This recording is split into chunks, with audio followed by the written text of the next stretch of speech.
Okay, welcome along to Film Talk, and I'm delighted to say we are adding another film to our list of the 100 greatest movies ever made, at least the 100 greatest films in our humble opinion. And I'm joined by the great Brian Reynolds, ex of the film industry and knower of all things to do with movies, or at least the films he likes. And Brian, what's your contribution to our top 100 list of movies today? It's another one of my favourite films, an all-time favourite of many people, I think, Zulu. Whoa, what a great movie. Michael Caine, Stanley Baker. Yes, Michael Caine's first real big role where he come to prominence. I think Stanley Baker wanted Michael Caine from the off.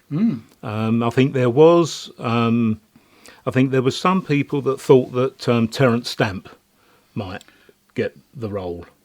And some of the influential people, Cy Endfield, who was a great mate of Stanley Baker, and he really went to Cy Endfield to further the project because he really wanted to make this film Zulu. He created Daneman Film Productions, I think it was. That's right, yes. To create the picture, and was a great mate of Cy Endfield, American producer. And I think they come up with a budget of about £2.6 million.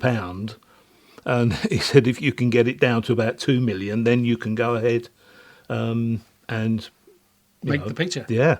And I think there was, at the beginning, there was a school of thought that Terence Stamp might get the Bromhead character. But Stanley Baker wanted Michael Caine because I think he could see that he was going to become a future big star. And Michael Caine obviously got the film, and he's credited with introducing Michael Caine. Which means it must have been his first feature. Real major feature, yeah. I mean, Michael was absolutely astonishing in the role, wasn't it? It really is Michael's film in many ways, even though produced by Stanley. Well, because, I mean, basically, Michael Caine's a Cockney. And there he was playing this really upper-class English army officer with an impeccable accent, totally against sort of what... But then that's acting, isn't it? And, of course, he done it brilliantly. We all know what happened to Michael Caine for the rest of his career. He's done all right, hasn't he? He's made a couple of pictures. Sir Michael Caine. Sir Michael, yes. Sir Stanley Baker. Stanley's sadly no longer with us. Well, that's right, tragically, yes. And he died very early. He was only about 45, I believe. Smoker. Yes, it was lung cancer. And I did see an interview with his wife. And she spoke quite a lot about Zulu and how they got it made. And he really wanted to get this project going. Shot in South Africa. And, of course, that was the height of apartheid era. Yes. So a difficult location.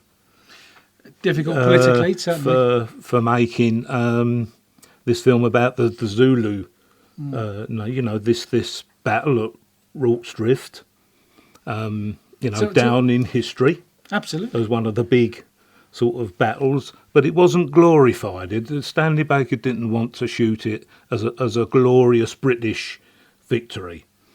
And I can remember seeing his wife's documentary saying that because they only used about 500 Zulus in the film. Of course, it looks like thousands. It does, yes. On the film, and of course they were a bit concerned that they were going to be seen as the bad guys, and that isn't what Stanley Baker wanted in this movie. And I think that comes across in the film.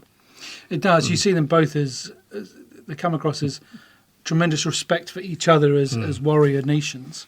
And Stanley Baker became a great friend of the Zulu chief, who was then Chief Buthelezi, who's in the film. And I think he plays his grandfather or great-grandfather, Chief Getawayo of the time in the 1870s, wasn't it? I think it was actually set. In a nutshell, the story is... It's the story of the Zulu Wars in Natal in South Africa.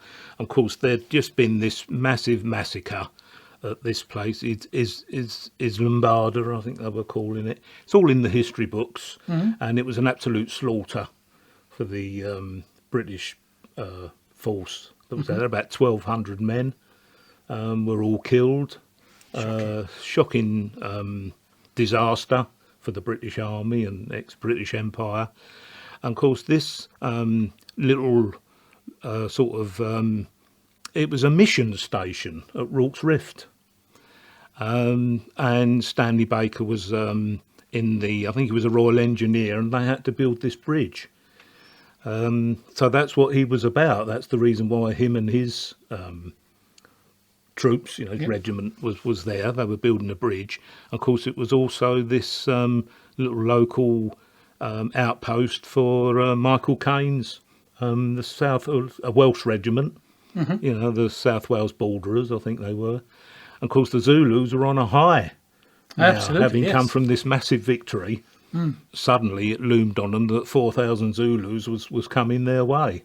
There's a great point in a great moment. I like films which have got a moment. Damn funny. Like a train in the distance. And they all look up. Of course, it's 4,000 Zulus running along, a couple of valleys away. And they're all, you know what's coming. And it's an eerie sort of kind of moment, just watching it. And it's one of those films you have to watch at least once a year. It's such a great action movie. And you can just enjoy it, although you know what's coming. But it's such great entertainment. And such a visual spectacle too. I mean, the red uniforms, the scenery, the landscape. It really is beautifully shot, isn't it? It is, yeah. And the music as well. I mean, once you hear the music, those opening bars, John Barry sound, do, do, do. Oh, I'm in the right key. Do, do, do, do, do, do. Any film festival where they have music. Is Shirley Bassey coming? You've only got to hear those opening bars, and everybody straight away knows that that's the Zulu soundtrack, the Absolutely. Zulu music, and it gets an instant round of applause. It's so eerie and moving, haunting soundtrack as well, and it's great, and it just makes it a really great movie to watch. And absolutely deserves to be a part of our top 100. Well, that's right. I mean, and it looks like there's sort of thousands and thousands of Zulus there.